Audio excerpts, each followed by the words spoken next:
name is Jörg Süßenbach. I'm the director of the music department of the Goethe Institute. And I started from studying music. I learned the saxophone, classical and jazz saxophone, and afterwards I went into arts administration. I got a special education for that, and I was running a cultural institution in Switzerland. And from then on, I worked for the Goethe Institute. Interesting, saxophone. I started with the trombone, but I stopped very early. After half a year studying, then I switched to musicology and sociology and psychology. And then I switched to consulting, marketing stuff.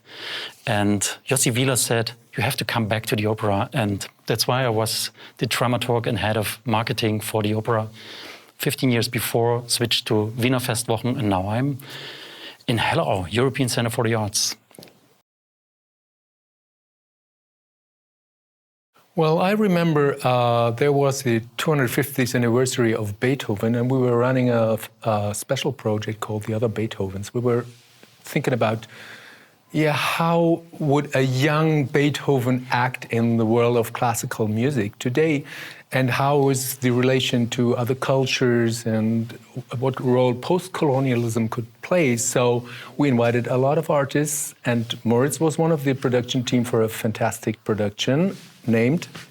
The name of the production was Covered Culture, and I was just a part because the composer was Brigitta Muntendorf. This was really an interesting project. We are thrilled by the idea of the choirs and Beethoven. And we started end of 19, or what was it? 20. In 20, of course, we tried. It was 2019, yeah. Exactly, because it was one of the first projects we had to cancel and to transform because of the pandemic. Yeah, but it was cool. Yeah. Cool in the beginning, and at the end it was... Absolutely.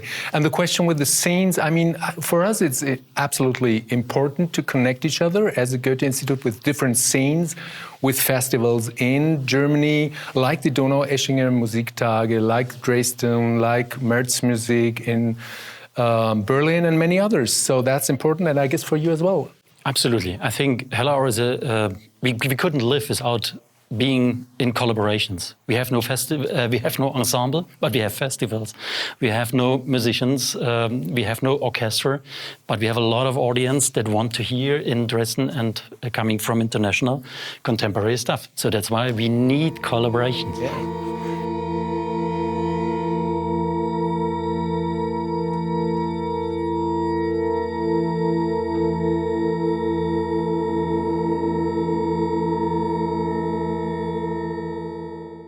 Well, it's a question about what is difficult. So I think everybody listens differently. So we have a different form of education concerning the capability of hear.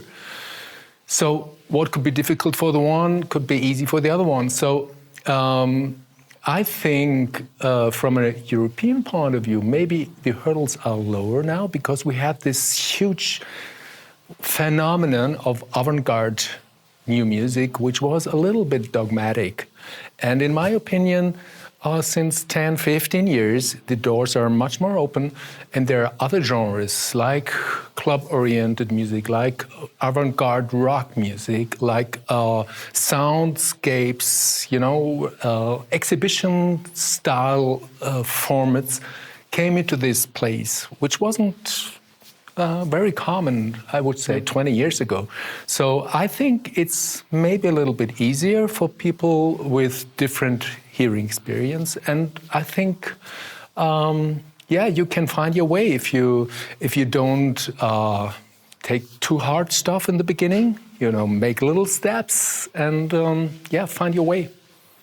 Yeah, that's a good point, that things have changed. Absolutely. This is a transformation. I think it's also technology is a reason for this transformation, but also the technology coming from, for instance, the club scene. Yeah, when you go to electronics or so, this comes now into the contemporary music, but maybe it comes back. When I think about Stockhausen or others, a lot of people say that's the reason why Kraftwerk or techno is existing. So good loop. in the end, but I think this is exactly the point also to connect audiences. Yeah, and if we question this, if the hurdles are more or less, I think a good point against this hurdles is bridges. Yeah, and this kind of connections, new bridges, but still existing. You just have to use it. Yeah, and I think this is much more than years before, decades before, but also I would say. Also the personnel, so the people have a little changed. Yeah, so when you go to festivals like this, the artists, the audience, but also the people who are in charge for the curators, etc. A lot of things have changed and opened in a good way. Yeah. Well, maybe I can add one comment on that. Because I lived for 4 years in the States, and maybe some of the people watching this are living there. So I think that the strict avant-garde dogma I was talking about is not very common in the US. So you have a huge range of experimental music over there. Imagine, the story of Frank Zappa, who was a fan of Varese, a wonderful rock guitar player, and was trying to bring these worlds together. So there are a lot of examples in the New York's downtown scene, for example, of the 60s, people coming from different angles and trying to develop something new, which is called experimental music, but maybe not that, far away from an average person who's in love with music.